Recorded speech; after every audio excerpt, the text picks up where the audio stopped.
Incoming transmission. The heavens have become a part of man's world. Incoming transmission. Incoming transmission. Tranquility Base, this is Houston. Can we get both of you on the camera for a minute, please? Call me Jackson.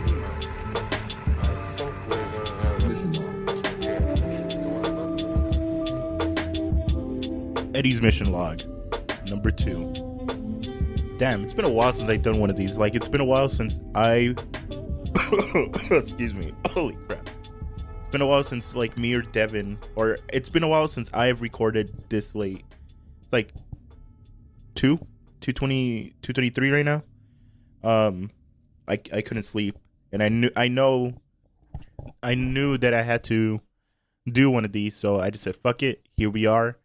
Mine is theme type mission log. I'm gonna be talking about sports conspiracies / scandals / sports / whatever the case. I'm gonna be talking about all the conspiracy theories I know about the NBA, about WWE. I don't really know any when it comes to football, except one really outlandish one, which makes no sense in the grand scheme of things. And I don't really know any baseball ones either. I probably know one, but it's not really a conspiracy theory. But yeah, let's get into it. I don't know how long this is gonna be. It could be 10 minutes long. It could be 20. I really hope it's not more than 20, because I don't like talking to the mic by myself. It's too awkward. Yeah. So I guess let's get into it. The first one, probably the biggest NBA conspiracy theory is it involves there you go. The 1985 NBA draft. I think it's 1985. Yeah. So basically, the 1985 draft, the first overall pick was Patrick Ewing. He got drafted by the Knicks. And basically the whole theory was that the NBA / the commissioner at the time, David Stern, rigged the draft or the draft lottery in order for the New York Knicks to get the first overall pick. And, excuse me. Oh my Lord, hold on. That had some zest to it. Ooh. Sorry, I just randomly got I just got a text. Oh fuck, where'd it go? There you go. I have a document open. I took notes. But basically, like, yeah, all that. So during the 1984 season, the league had a big problem of drug use. Over 75% of the players were addicted to coke. And the TV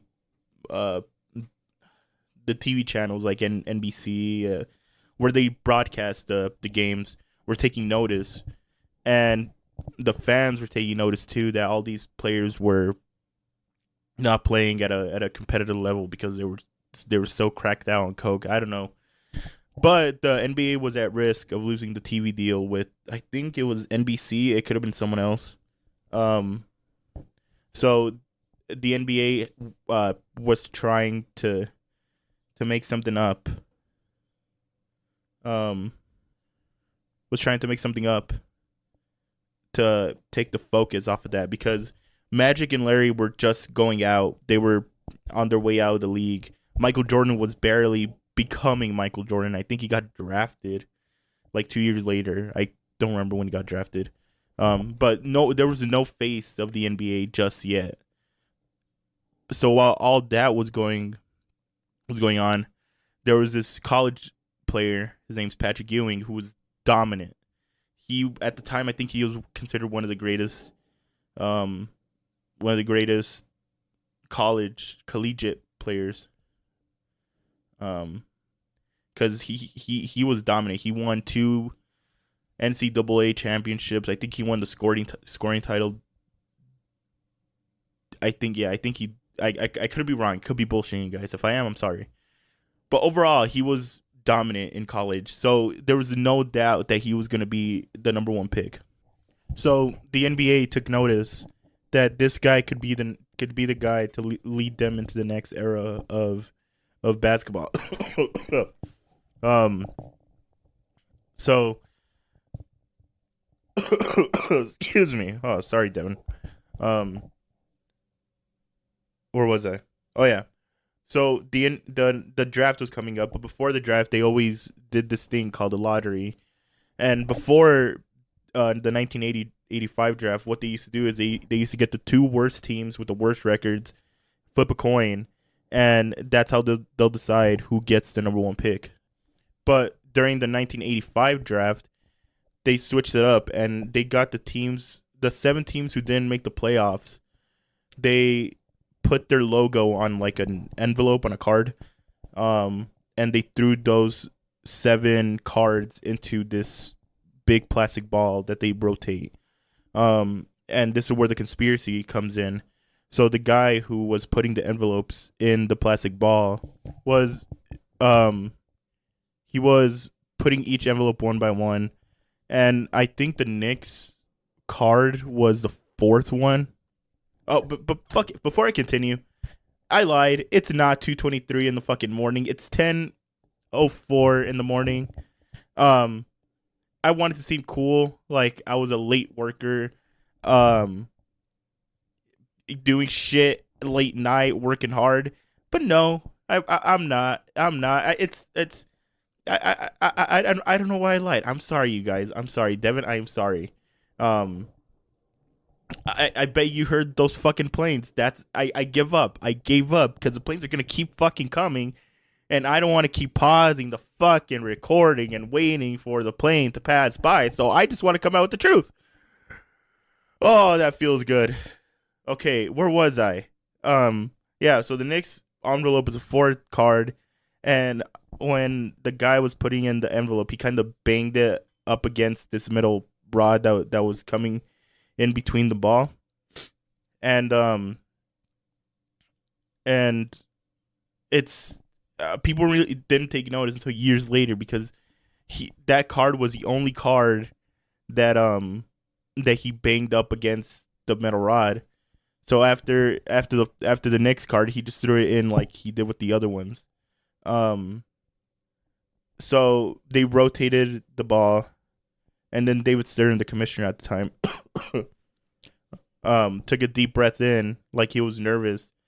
He picked up a few cards at a time, flipped them around, and then chose the next one, because the next one was the only one bent. And everyone is saying that the reason they bent this so David Stern knows which one was the next one, so he could pick it. And then yeah, the Knicks get the first overall pick. They draft Patrick Ewing, and then he goes on to be a star. But then right behind him, Michael Jordan came up, and he became the face of the league. And this is a perfect transition to the next conspiracy theory.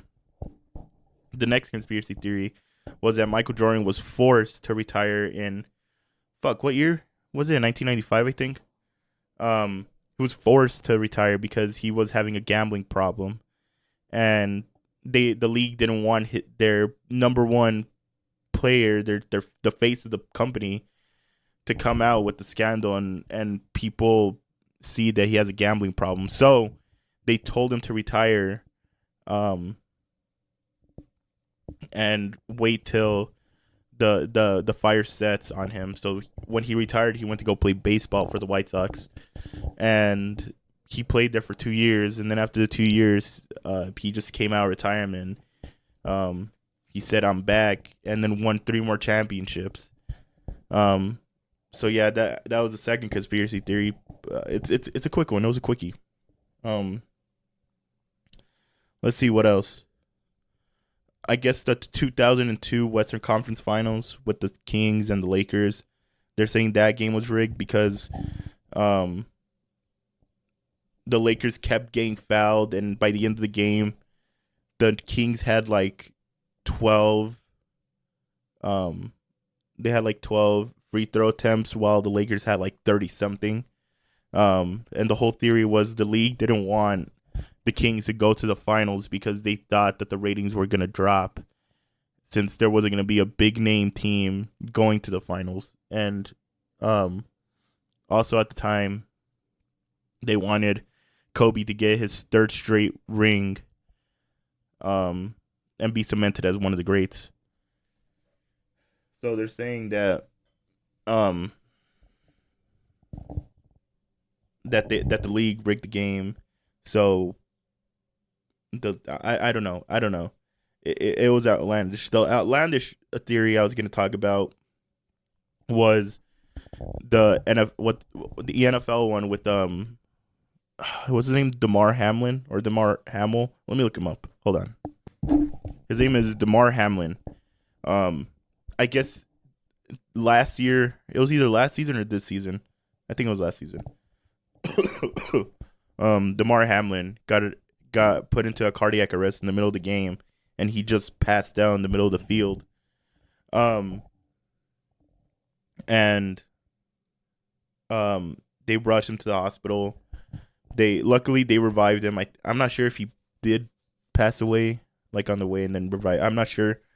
But whatever the case, he was in the hospital for like a month, and then not even a month. It was probably like 2 weeks, and then during one of the Bills games, he was seen walking around like nothing happened. He was seen with his face covered, sunglasses, hat, mask, and then his whole attire. And people are saying that the real Damar Hamlin died, and the league replaced him with a clone. And people were actually believing it. People were believing that the player we saw on television supporting his team was a clone, until one of his teammates came out and basically said, "You guys are fucking idiots. This is the real Damar Hamlin." And he called out like reporters, because they're legit reporters with the serious name reporting about this. Yeah, so that was like the outlandish one. I know, just thinking about a little I just need to get this out. Just the fact that people think that there are clones out in the world that are clones of celebrities, like the Avril Lavigne clone, like the one we have now is not the original one because the original one died, and Hollywood made a clone out of her, and this is the clone now in real life. The same one with Eminem. They're saying that the Eminem now is a clone of the old one because the old one died of an OD in 2000 and something, and Hollywood cloned him because they didn't want to lose any money since he was becoming the up and coming star. But just the fact that people actually think that there's clones, just like people think that birds are fucking cameras. I wouldn't doubt that some birds are cameras, like that pigeon that's outside my window could be a fucking camera. But what does the fucking government have to do with me? I feel like they use the bird cameras out in the field, like when they're spying on someone, when they're spying on another world leader, they send out fucking pigeons as cameras. They plant a fucking flower as a microphone to listen in on the fucking enemy. There's outlandish conspiracy theories, but there's also conspiracy theories that make sense, like the JFK one, the moon landing. I'm 50-50 about. Like, Devin and I have talked about it on the show, how the moon landing, he thinks that the moon landing isn't fake. I say it could be 50-50. And the reason for that is because, see, plane, it's 10, 12, 10:13 now. The reason I say excuse me. The reason I say it could be 50-50 is because You got to think about the time we were in a Cold War with Russia, and whoever put the first man on the moon basically won the space wars and the Cold War, and I'm pretty sure NASA and the government wanted to be seen as the top country, so they filmed it on a set and everything. But there's also facts about it, like people were actually there to see the rocket fly into space and everything. So I don't know. I don't know how I got onto that topic. Let's go back to sports conspiracy theories. Um.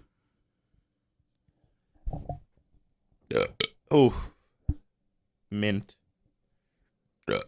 Ooh, mint. Let's talk about a WWE one. Uh, Holy shit! Give me a moment. I need to go die. I forgot. I can't die. I'm immortal. Well, I'm back. Oh crap. Where was I? Oh yeah. WWE conspiracy theory. At WrestleMania 30, The Undertaker was facing off against Brock Lesnar.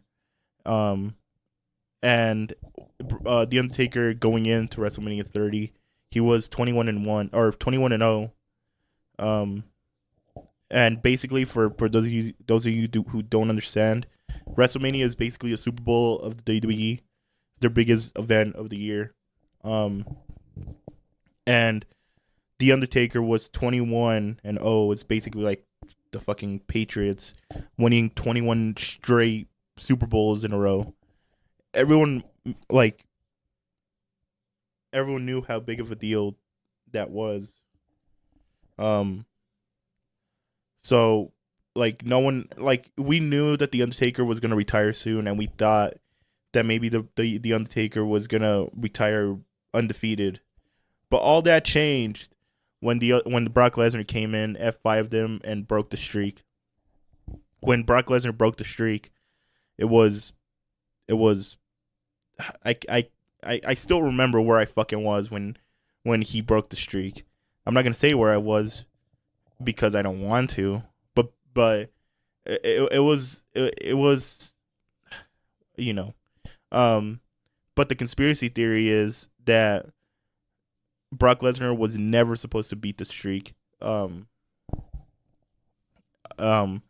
Basically during the beginning of the match, The Undertaker suffered a concussion because I guess he got dropped on the floor head first, and that's how he got concussed. And on the last F5, The Undertaker was supposed to kick out, but since he was so concussed, he didn't. And in wrestling, no matter what happens in that ring, if the wrestler was supposed to kick out but he didn't, the referee still has to call it. And yeah. Excuse me. So yeah, he basically the Brock Lesnar was never supposed to beat the streak.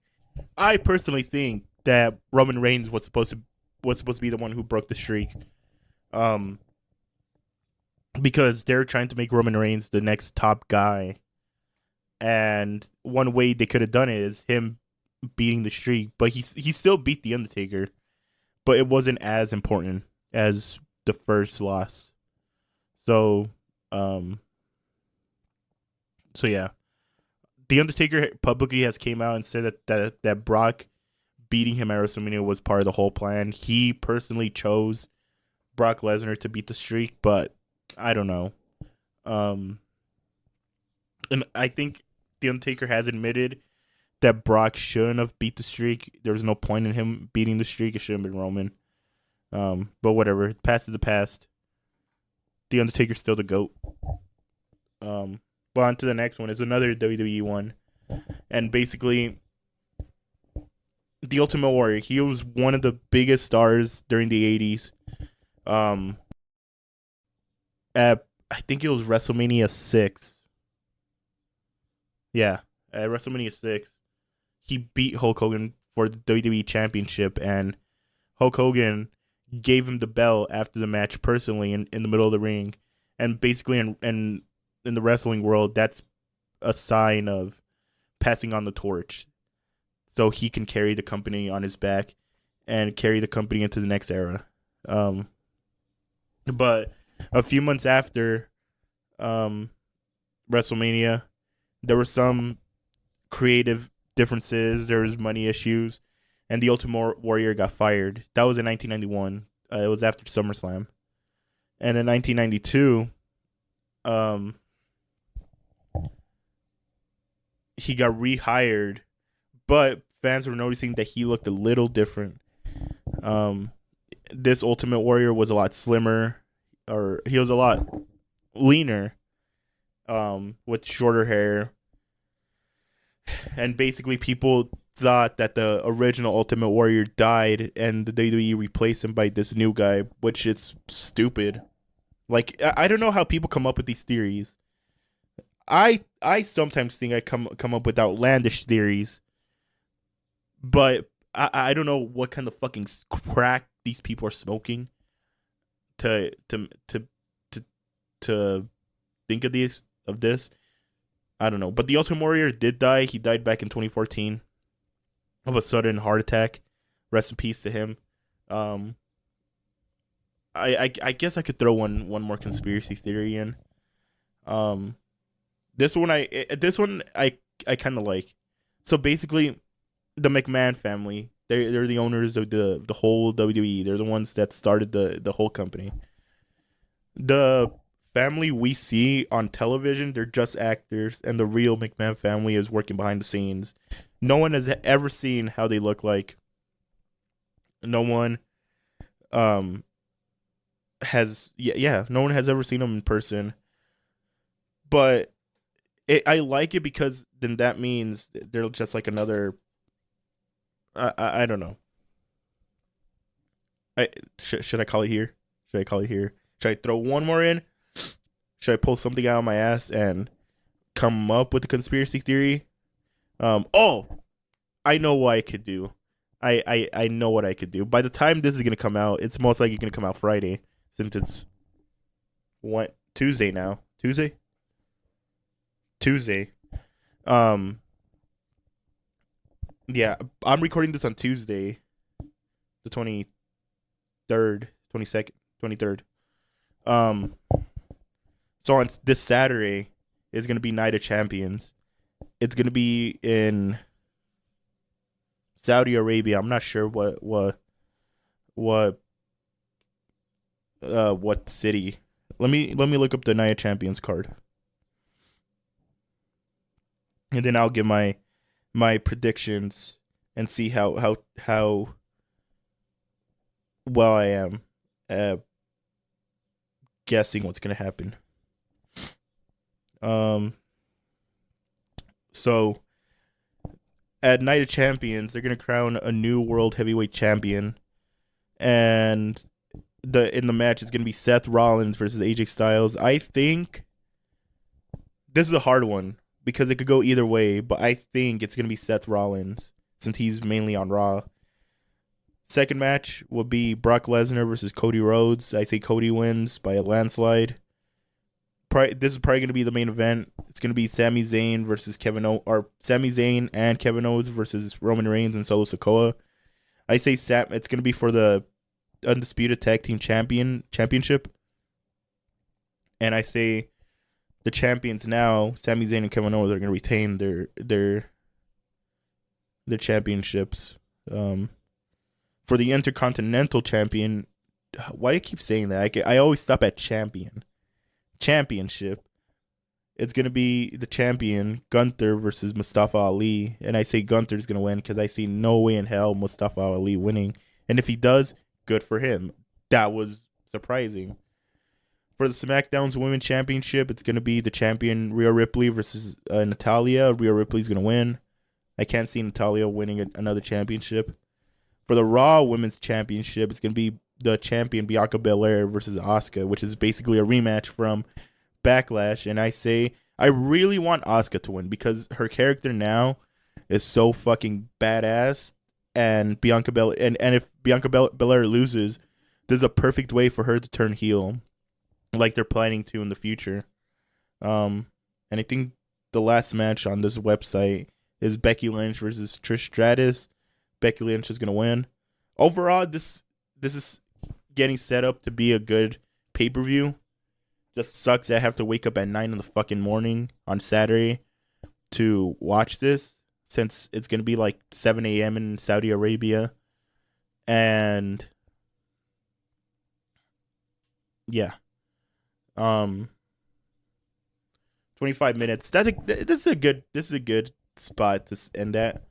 I feel like I improved from the first one. I'm not as nervous, probably because I did coke before coming on, and acid and heroin, and maybe I should go to the hospital. Nah, I'm okay. I don't want the government tracking me. But yeah, I'll see you in the next episode, guys. I'll see you next week. New Moonman podcast or new Moonman episode gonna come out. Yeah, I'm not gonna say I love you guys because I don't say that. Have a good day. Don't do anything I would do, and don't do anything I wouldn't do. There's a great fine line that you guys could fit in and do. I'm trying to make this an awkward outro. I hear the music. What the fuck? Where's that coming from? Devin, lower the music. Devin.